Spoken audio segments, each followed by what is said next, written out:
The high levels of intolerance witnessed in most parts of the country in the run-up to last week's by-elections were enough proof that Zimbabwe is still far from being a mature democracy.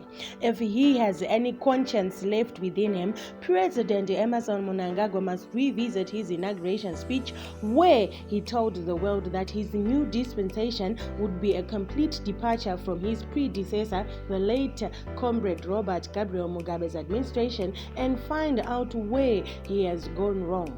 Mnangagwa made a cocktail of promises when he assumed power in a military-assisted coup in November 2017, including a break from the Mugabe dictatorship. But the run-up to the recent polls have proved otherwise, as there was an increase in violence against opposition supporters and other government critics. Under Mugabe, Zimbabwe witnessed the abduction, invasion of property, arbitrary arrest, and torture to squash dissent. Mnangagwa has not only copied the same script but has perfected it, taking advantage of his party's two-thirds parliamentary majority to perverse the constitution and control the judiciary. His government has also threatened to push through the private voluntary organizations, the PVO bill, meant to silence non-governmental organizations and human rights groups that continue to speak out against his administration's abuse of power, corruption, and human rights violations, among others. Health workers have also been targeted in the Health Service Amendment Bill, which seeks to bar them from demonstrating against poor working conditions.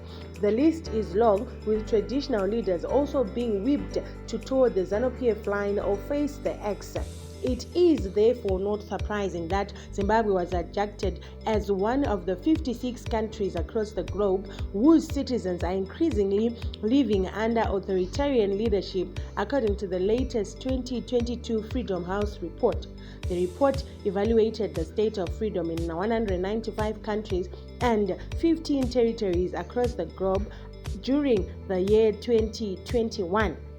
Considering factors such as political rights and civil liberties to determine whether a country or territory has an overall status of free, partly free, or not free.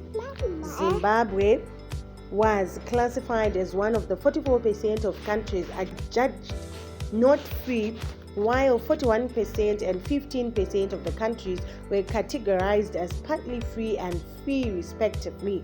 Free and fair elections are a cornerstone of any democracy, and independent and transparent electoral processes are necessary to foster a competitive electoral environment and citizens' trust in election integrity.